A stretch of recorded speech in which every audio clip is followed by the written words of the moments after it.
Selamat Pak. sore. Pak. Selamat sore, Pak. Oke, selamat sore. Baik, kita akan Selamat sore, Pak. membahas materi kita untuk sore hari ini. Saya sudah mendengar laporan baca kalian di YouTube dan sudah membaca semua laporan bacaannya, dan ada beberapa catatan penting yang akan saya sampaikan kepada saudara, terkhusus untuk saudara yang melaporkan hari ini, supaya ke depan lebih hati-hati. Ya, mengapa saya sebut lebih hati-hati? Saya memberikan bacaan itu untuk dibaca. Bukunya ini, ya, buku Willy Maxon. Kemudian saudara tidak semua membaca buku ini, dan paling aneh membuat laporan bacaan dari yang tidak disuruh. Tidak disuruh dia membuat laporan bacaan dari sana, tapi dia membuat laporan bacaannya dari yang lain. Ini yang agak apa namanya, agak aneh. Nah, karena itu saya mau apa dulu, mau cek and recheck lah dulu kepada kita, khususnya kepada saudara-saudara yang membuat laporan ini. Saudara Richard, berapa kali kau baca buku ini? Richard,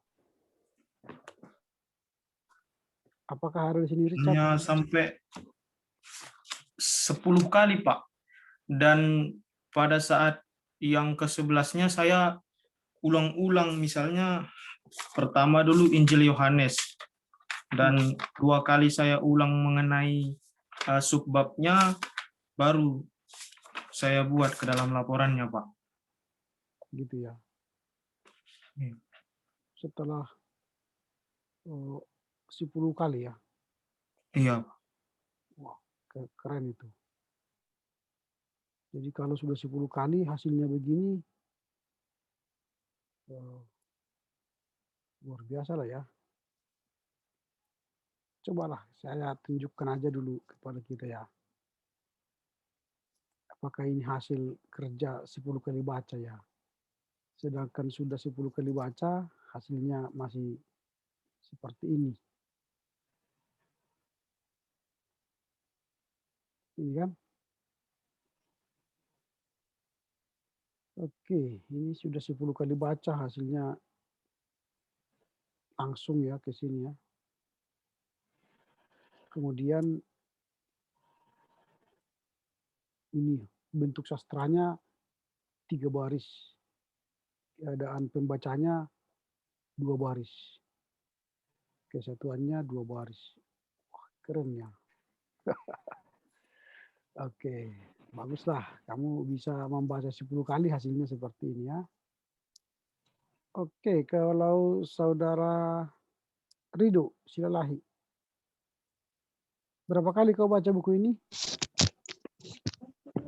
Saya ngambilnya dari apa, Pak? Minta buku dari abang kelas, Pak. Jadi saya baca sekitar 8 kali itu, Pak. Cuman saya tambahi, Pak, pakai bahasa sendiri gitu, Pak. Oh, bahasa sendiri ya. Abang kelas siapa namanya? Abang apa, Pak? Dari Francisco, Pak. Francisco, tingkat berapa dia? Tingkat 2, Pak. Tingkat 2. Rido di mana kampungnya? Di Sidamani, Pak. Sidamani ya. Si Rido tadi siapa tadi tingkat 2 tadi, siapa yang kau minta namanya? Francisco, Pak. Francisco ya. Lalu kamu sudah baca bukunya tadi berapa kali?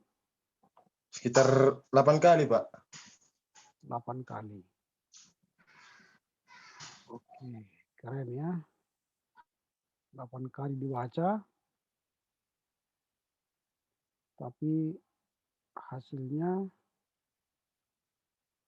coba dulu sebentar. Saya kurang tahu apakah ini si Rido. Oh, ini Rido ya.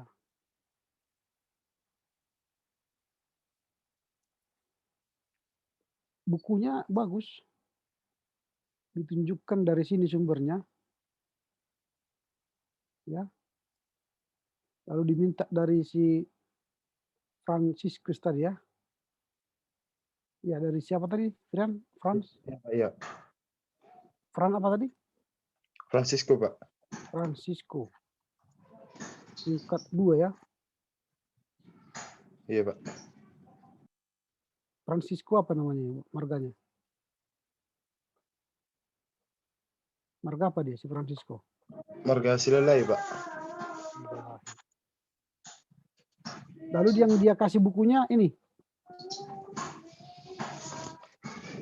Kata dia, Pak, dikasih dia cuma apa, Pak? Memang dikasih dia bukunya kan, Pak, halaman 310. Cuman Enggak, ini bukunya yang dikasihnya. sampulnya saya nggak tahu, Pak. Sampulnya enggak tahu kau ya. Enggak tahu tapi bisa terima buku dari si Rido. Yang kau terima dari si Rido buku apa? Buku ini. Iya, Pak. Buku ini. Tapi gini, Pak, aku buatnya biar apa, Pak? Pakai bahasa sendiri gitu, Pak. Aku bertanya, buku ini kau baca enggak? Baca, Pak. Baca, coba tunjukkan dulu. Bukunya di mana? Coba tunjukkan. Buka kameramu. Berupa foto dikasih, Pak. Ya, coba kirimkan ke saya fotonya. WA aku ya. Iya, Pak. Oke, sambil kau kirim, kalau kau mulai berbohong, hati-hati ya. Jangan mulai berbohong. Lebih baik jujur. Saya lebih baik orang yang jujur. Ya. Apa yang kau tulis ini bukan dari buku ini. Ini dari internet kau ambil ini kawan. Dari internet semuanya. You tahu caranya membuktikan bahwa kamu ngambil dari internet ini. Ini. Semua ini dari internet. Semua. Gayamu membilang dari babang tingkahmu. Membaca buku, gayamu apa ini semua. Internet. Kamu tak baca buku ini.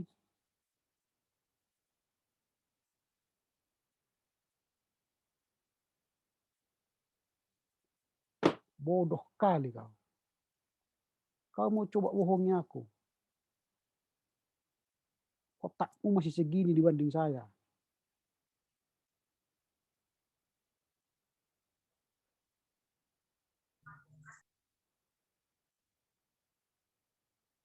Kalian pikirnya saya bisa dibodoh-bodohi. Gak ada gunanya kawan.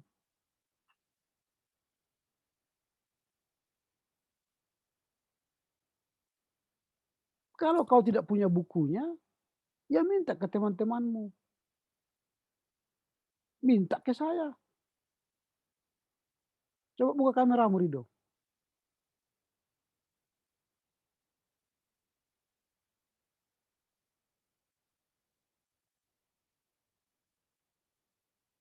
Daripada kamu bergaya seperti orang hebat.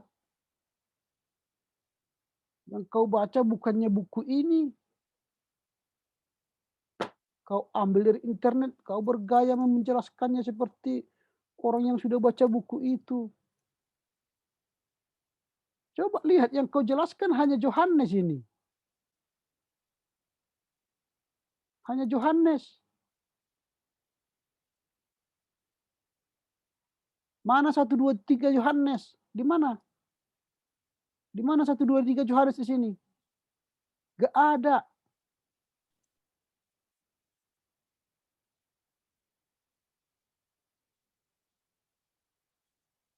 Gayamu mengatakan baca buku.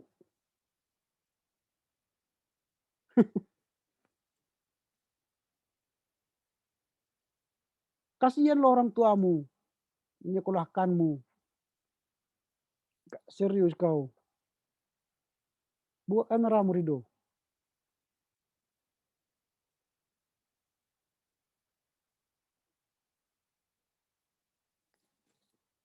Aku belum lihat wajahmu. Saya lihat dulu. Kasihan orang tuamu, kawan. Ya.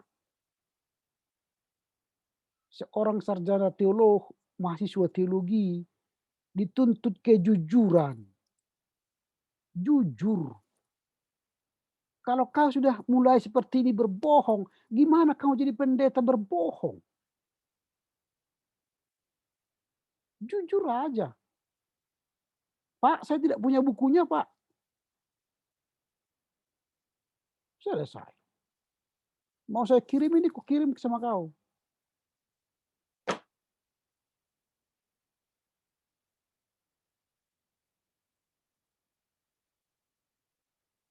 Gitu ya, Rido ya.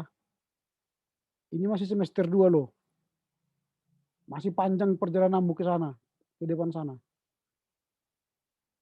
Ya, Rido ya. Iya, Pak. Saya tidak butuh orang yang pintar. Saya butuh orang yang jujur pada dirinya.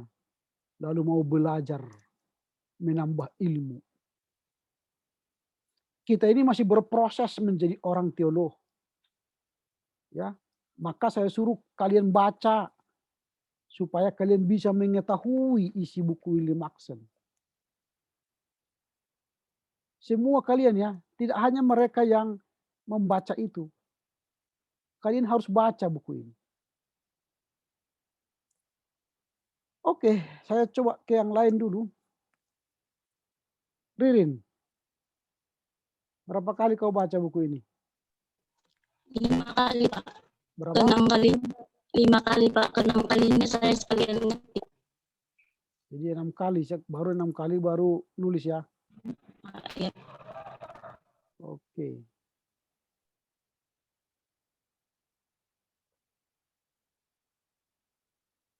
Oke, kamu agak lumayan.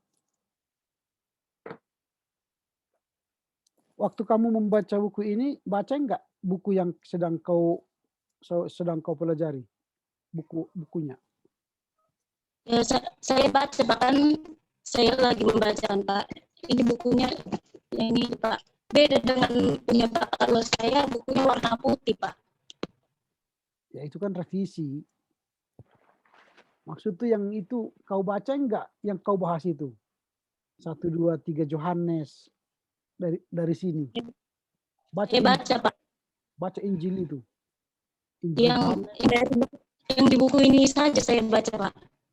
Iya, tapi enggak kau baca Alkitabnya kan? Tidak, Pak. Itulah keanehan itu ya. Kalau kita membaca pembimbing tentang Roma, Galatia, ini sekarang Injil Yohanes dan 1, 2, 3 Yohanes, ya dibaca ininya, biar kita tahu. Kita ini kan sedang belajar pembimbing. Nggak perlu saya suruh kalian baca Alkitab. Ya karena kita belajar dari Roma sampai Wahyu, dibaca dong Roma sampai Wahyu. Ya, misalnya minggu depan, kita akan membicarakan sastra apokaliptik. Baca itu kitab Wahyu, pasal 1 sampai 21. Supaya kalian tahu, tidak asbun. Ini sekarang asbun. Pertanyaan kalian di situ tadi, nggak ngerti kalian apa kalian tanya. Yang kalian diskusikan nggak ngerti. Karena apa ya, kalian tidak membaca ini, yang bertanya tidak baca ini, yang bertanya pun tidak baca ini, yang menulis pun tidak memahami, ya sama saja. Jadi apa yang disampaikan William Maxon nggak nyampe, kalian. Terakhir Rinaldi, berapa kali kau baca bukunya? 5 kali, Pak. 5 kali juga. Terus kau baca Alkitabnya? Saya hanya membaca buku William Maxon saja, Pak. Oke. Tidak baca Alkitabnya ya. Oke, lumayan juga. Ya, ini pembelajaran ya kepada yang lain. Kelompok yang terakhir minggu depan, kalian harus jauh lebih bagus. Saya sudah menyampaikan 5 kali loh contoh laporan bacaan. Laporan bacaan itu berarti kalian belajar mandiri. Kalian yang mencari tahu apa yang seharusnya kalian tahu. Apa yang seharusnya kalian harus mengetahui.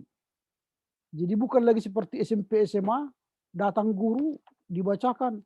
Tulisan-tulisan Yohanes adalah catat. Oh, bukan gitu lagi. Itu bukan mahasiswa, itu namanya SMP, SMA. Mahasiswa itu dikasih silabus. Temanya kita hari ini ialah tulisan-tulisan Yohanes. Maka bacalah. Bacalah isinya ini. Bukan hanya kalian yang ditugaskan. Kalian semua mahasiswa. Karena ini topiknya. Setelah ini selesai, saya beranggapan kalian sudah mengetahui tentang tulisan-tulisan Yohanes. Kalau tidak kalian baca, ya rugi sendiri. Di sini enggak ada. Kalian sama seperti flash disk yang kosong. Flash disknya 32 giga, dibuka tapi isinya kosong. Dicari data enggak ada. Dicari pembimbing PB2 enggak ada. Ada judulnya tulisan-tulisan Yohanes, diklik file itu isinya 0, kosong. Karena enggak ada masuk. Kasihan kan? Jadi kita 16 kali pertemuan. Tambah 2 ujian, berarti 18 kali pertemuan. 16 kali pertemuan itu seharusnya di otak kita itu sudah ada folder pembimbing PB2. 1. Paulus dan kehidupannya. 2. Pokok-pokok pikiran Paulus. 3. Surat-surat Paulus. 4. Itu sudah ada di folder di sini. Jadi ketika kita ditanya orang, foldernya dibuka. Terbuka. Itulah orang yang belajar. Di otaknya itu sudah punya folder banyak. Mengapa saya suruh kalian membaca ini? Supaya kalian mengisi sendiri foldernya. Apa isinya? Supaya berisi gitu. Ketika ditanya orang, kalian sudah tahu. Bukan belajar ketika mau ujian. Bukan, itu gaya SMP itu. Gaya anak kuliahan nggak seperti itu. Isi sebanyak-banyaknya. Ujian itu hanya mentes kemampuan kita aja kok. Gitu. Jadi usahakanlah mengisinya dengan baik. Oke, kalau begitu saya tes lagi lah supaya saya lihat dulu bagaimana kemampuan membaca kalian. Apakah folder yang di memori kalian itu berisi apa enggak? Coba dulu apa artinya tulisan-tulisan Yohanes, Richard? 2-3 kalimat saja. Apa itu tulisan-tulisan Yohanes? Saudara Richard. Masih di sini Richard? Richard. Oh enggak di sini ya? Dia enggak masuk. Oke, sambil kita tunggu dia. Rido, apa itu tulisan-tulisan Yohanes? Menurutmu apa tulisan-tulisan Yohanes? Rido juga enggak ada di sini lagi? Halo Rido. Iya Pak. Apa itu tulisan-tulisan Yohanes?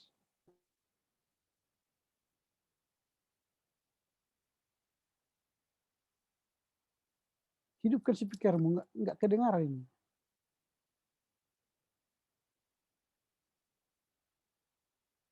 Tulisan-tulisan Yohanes itu Pak, sebagai penulis yang menggambarkan perjalanan Yesus dari permulaan sampai penyaliban dan kebangkitan Pak. Oke, itu aja yang terisi ya. Itu aja yang terisi di folder itu ya, di file itu, flash disknya itu memorinya hanya itu aja. Oke. Ririn, apa itu tulisan-tulisan Yohanes?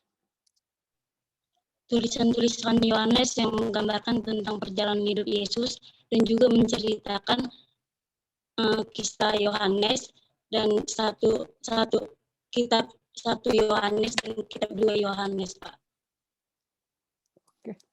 Agak bersih sedikit lah. Rinaldi, apa itu kitab-kitab Yohanes?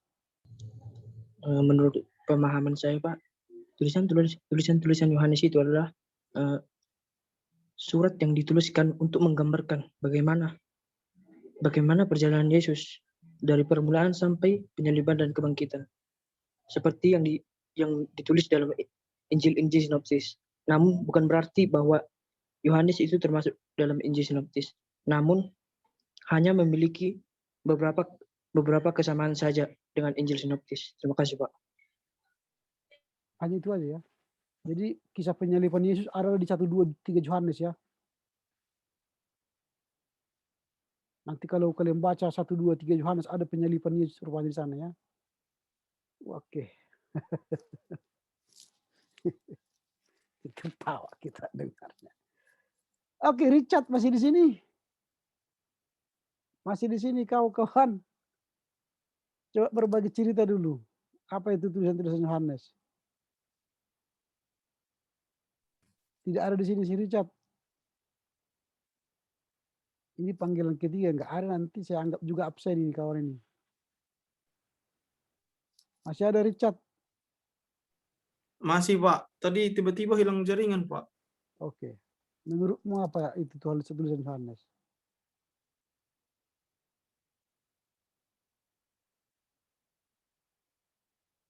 Halo? Menurutmu apa tulisan-tulisan Yohanes? Tulisan-tulisan Yohanes. Tulisan-tulisan yang dialamatkan untuk orang-orang yang lagi dilema mengenai akan hidupnya dan untuk menguatkan iman mereka kepada Tuhan, Pak. Oke.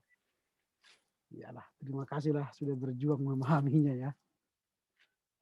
Nah, itu sudah berkali-kali saya katakan bagaimana cara membaca buku supaya inti buku itu dapat ya. Jadi tidak asal baca buku berulang-ulang tapi tidak dapat isinya. Mudah saja. Lihat aja kan, ini kan tulisan Yohanes. Buka halaman berikutnya, bacalah paragraf pertama, kedua, ketiga. Disitulah intisarinya. Jangan lompat ke surat Yohanes. Surat 1, 2, 3 Yohanes. Anda tidak paham.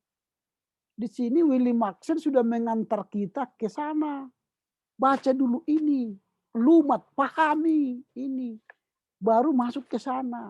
Ini pintu masuk untuk memahami yang lain. Lembar-lembar lain. Kalau kalian masuk dari ke rumah kan dari pintunya duluan kan. Buka pintu. Masuk ke ruang tengah, bisa ke dapur, bisa ke ruang kamar, bisa ke mana-mana. Jangan langsung masuk rumah, langsung lompat dapur. Atau langsung nimbrung ke kamar, nggak bisa. Sulit kalian memahaminya. Mulailah dari sini, pintu masuknya dari sini. Apa yang dikatakan? Coba ini kita baca sederhana kan. Keempat naskah yang akan bahas dalam bagian ini. Keempat naskah itu apa? Injil Yohanes, 1, 2, 3 Yohanes, 4 naskah. Ini kan dia sebut di sini. Masa enggak bisa kalian baca ini? Ini kan sederhana. Keempat naskah yang akan dibahas dalam bagian ini banyak hal menempati suatu tempat yang khusus dalam ruang dalam rangka perjanjian baru. Jadi keempat naskah karya Yohanes itu menempati ruang dalam perjanjian baru. Sangat penting keberadaannya dalam perjanjian baru. Jadi bukan sepele. Itu Willy Maxen mengatakan begitu. Aturannya kalian bukalah kalimat kalian. Tulisan-tulisan Yohanes itu ialah tulisan-tulisan yang dikarang oleh Yohanes seperti Injil Yohanes, 1, 2, 3 Yohanes. Dan keempat naskah ini merupakan hal-hal penting dalam perjanjian baru. Itu kan bisa kalian buat bahasa seperti itu. Karena kalian sudah paham. Lalu di keempat naskah itu apa rupanya? Di keempat naskah itu dikatakan salah satu ciri sastra Yohanes adalah titik tolak eskatologinya yang khusus, yang kita temukan terungkap di dalamnya. Eskatologinya khusus, tidak seperti eskatologi Injil lain atau penulis-penulis PB lain. Coba bandingkan dia dari Matius, Markus, Lukas. Matius, Markus, Lukas menggambarkan Yesus dari bottom up, dari bumi ke sorga. Inilah silsilah Yesus. Dia lahir di Bethlehem, dibaptis, lalu dia melayani. Itu kan dari Matius, Markus, Lukas.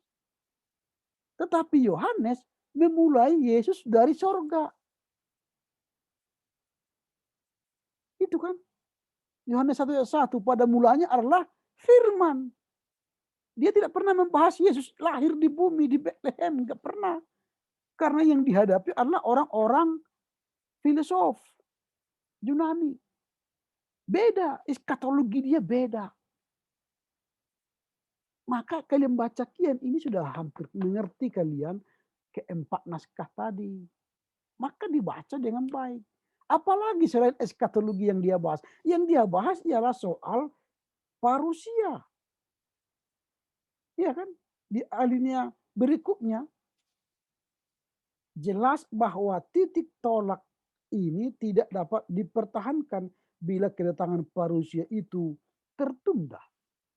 Dia bahas ini. Jadi kalian bahas satu bab, satu alinea ke alinea berikutnya, baru nanti kalian bahasakan sendiri. Baru masuklah kalian ke tulisan Injil Yohanes, apa isinya, apa isi dari 1, 2, 3 Yohanes, itu. Memahaminya begitu. Jadi misalnya apa yang menjadi topik dari 1 Yohanes? Apa yang menjadi pokok pikiran Yohanes di sana? Apa yang dia hadapi? Yang dihadapi kan antikristus. Pengajar-pengajar palsu. Di 1 Yohanes. Lalu dia mengajak supaya orang Kristen itu jangan mendengar ajaran-ajaran palsu. Lalu di 2 Yohanes itu dia mengatakan, ya lakukan terus kebenaran. Waspadai orang-orang penipu. Kebenaran itu harus tetap dikerjakan. Lalu di 3 Yohanes apa? Yang diajarkan ialah soal hospitality, ramah, menerima orang, menamu orang. Ini kalau kita membaca dengan baik, sehingga kita mengerti apa itu sebenarnya Injil Yohanes, apa itu 1, 2, 3 Yohanes, sehingga ketika ditanya orang kalian, Pak Pendeta, Ibu Pendeta, tolonglah dulu jelaskan apa itu surat-surat Yohanes. Kalian kan sudah bisa menjelaskannya. Apa yang menjadi sorotan-sorotan Yohanes dalam kitab-kitab yang dia tulis. Begitu cara membaca buku. Jadi minggu depan tolonglah yang akan membaca sastra-sastra apokaliptis, bacalah. Ini sedikit ini halamannya.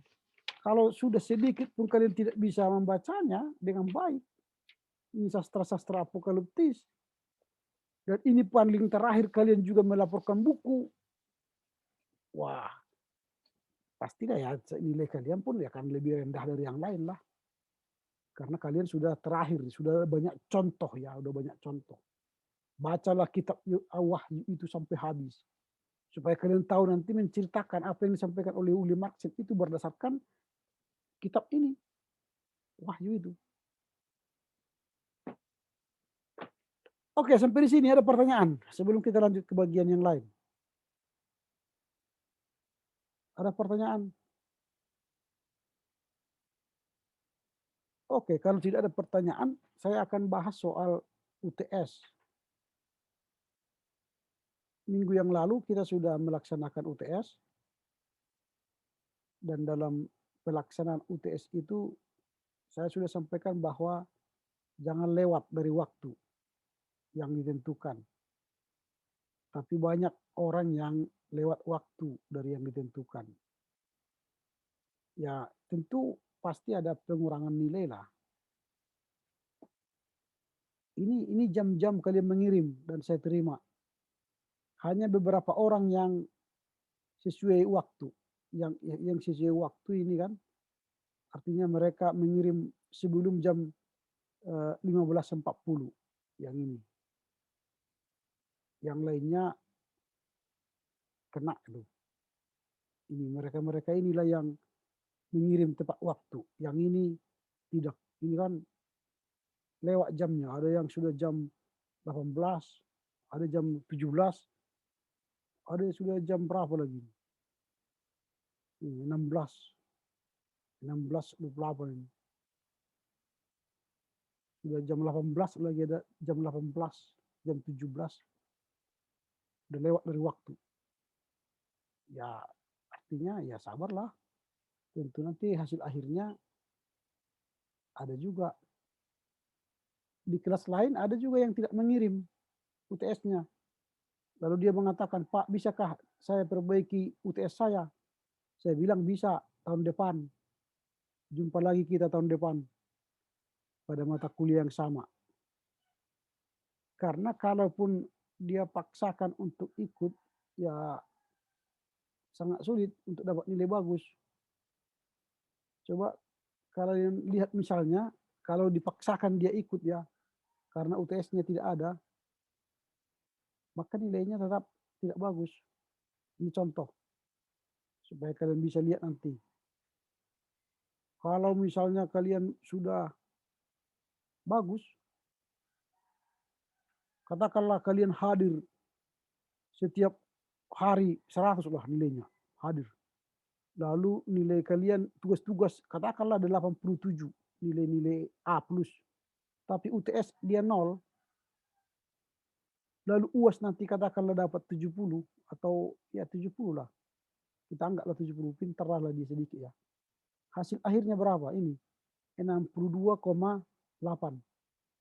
62,8 itu di posisi mana? Ini posisi C. Dia jelek. Ya lebih baik mengulang tahun depan. Ini kalau dia hadir ini 100%, tugas-tugasnya bagus. Tapi kalau seperti si Rido misalnya tadi, nggak mungkin lah 87 kan. Kurang lagi. Itu. Jadi yang membuat nilai kalian itu bukan saya. Kalian. Serius? Enggak. Ya terserah. Itu tadi soal waktu ya. Sudah kurang nilainya. Belum saya baca lagi. Belum saya periksa lagi. Kalau saya periksa nanti ya tambah lagi. Double pengurangannya. Oke, gitu ya. Itu yang pertama soal hasil bukan hasil, itu bukan hasil. Itu soal pelaksanaan ujian kemarin. Lalu 2 minggu yang akan datang kita akan masuk pada tugas kelompok. Saya ingatkan lagi, hati-hati, tugas kelompok harus dikerjakan secara kelompok. Saya ulangi, hati-hati, tugas kelompok dikerjakan secara kelompok. Nanti nggak tahu Bapak itu kami mengerjakannya. Jangan sepele ya. Nanti ada trik mengetahui saudara-saudara bekerja kelompok apa tidak. Saya tahu caranya. Jadi lebih baik bekerja kelompok. Nah, kapan dikumpul? Karena kita akan membahas kerja kelompok itu tanggal 5 April, maka serahkanlah tanggal 29 Maret nantinya. 29 Maret. 1 minggu sebelum. Sehingga kalian tidak terlambat. Ingat 29 Maret itu pukul 18 maksimal. Lewat dari situ juga ya kurang nilai bersama ya. Ya semakin cepat lebih baik supaya jangan ada pengurangan nilai. Kita akan libur Paskah dari tanggal 29 sampai 2 April. Jadi sebelum libur ya serahkanlah supaya nanti ada 1 minggu ke sini kan untuk ke sini penyerahannya. Oke, mengerti ya? Baru nanti setelah penyaji kelompok 1 mempresentasikan sajiannya, perbaikannya 1 minggu. Diberikan pada tanggal 13, tanggal 12. Tapi kelompok yang menyaji bagian yang kedua diserahkan di tanggal 5. Gitu 1 minggu sebelumnya. Gitu caranya ya. Ada pertanyaan tentang ini? Saya Pak ingin bertanya Pak. Silakan. Kan Pak kita pada tanggal 29 libur Pak. Ya. Jadi kami kayak mana para yang mau melaporkan bacaan kami Pak? Laporan bacaan. Iya Pak. Kita kan masih masuk tanggal 29.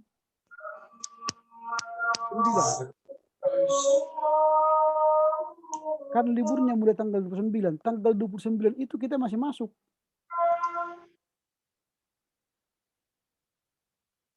Di sini kita masih masuk. Nah, kalau kita tidak masuk di sini, maka nanti kalian liburnya untuk ujian akhir semester tambah lagi bulan 6. Itu sudah tutup perkuliahan bulan 6. Makanya kita masuk tetap tanggal 29.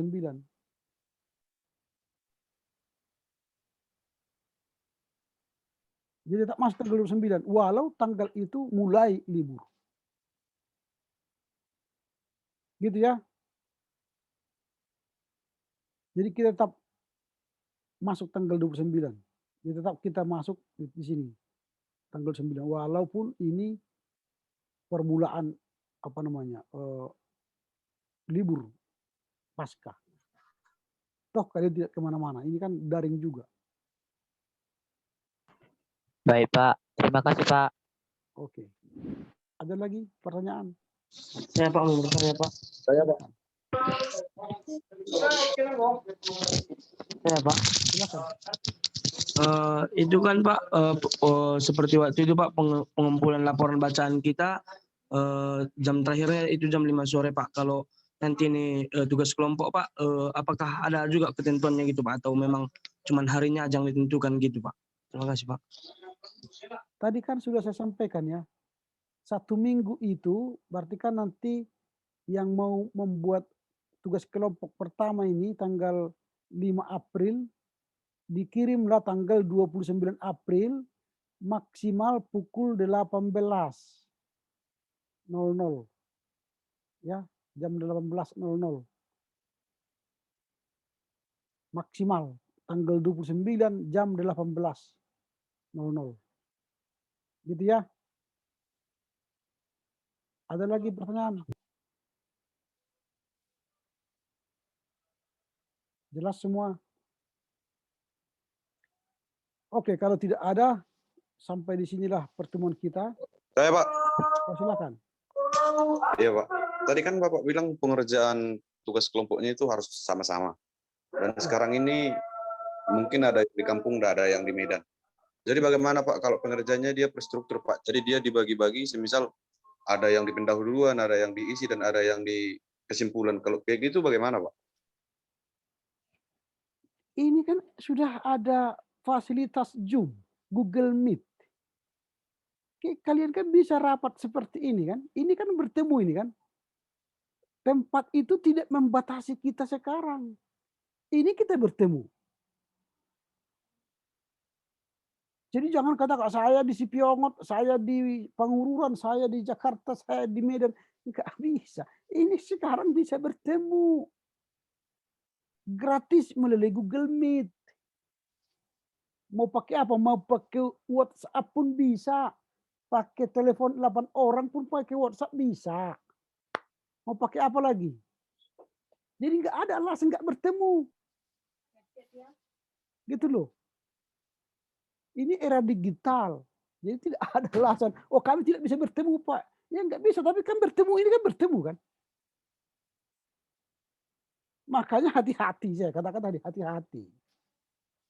Jangan ada alasan tidak bisa bertemu. Bisa. Oke ya, ada pertanyaan lagi?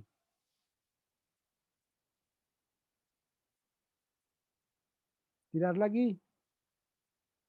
Oke, baiklah. Kalau tidak ada, selamat berjuang untuk membaca untuk minggu depan bagi yang bertugas.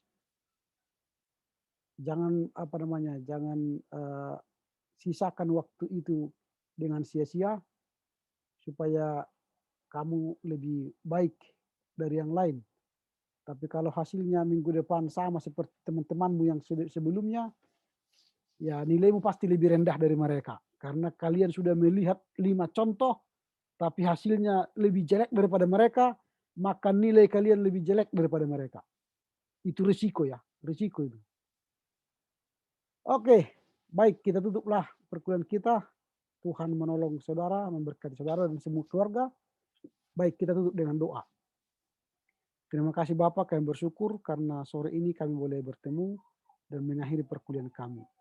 Kiranya Tuhan menolong kami untuk semakin mendalami pemahaman kami tentang pembimbing perjanjian baru 2. Kiranya Tuhan memberi hikmat bijaksana bagi kami semua untuk melakukan tugas-tugas kami yang akan tersisa ke depan. Berkatilah orang tua kami sehingga mereka sehat panjang umur, berkati usaha, pekerjaan mereka sehingga mereka dapat memuliakan kami, sehingga mereka boleh memberi yang terbaik untuk kami. Terima kasih Bapak, berkati Civitas Akademika, dosen, mahasiswa, dan staf akademik sehingga studi di SCT berjalan dengan baik. Terpujilah Engkau Bapa demi Kristus Yesus. Amin. Selamat sore ya, Horas Menjujua. Selamat Ahoy. Sore, Pak. Yahomu. Sore, Pak. Sore, Pak. Sore, Pak. Sore, Pak. Selamat sore. Orang Pak.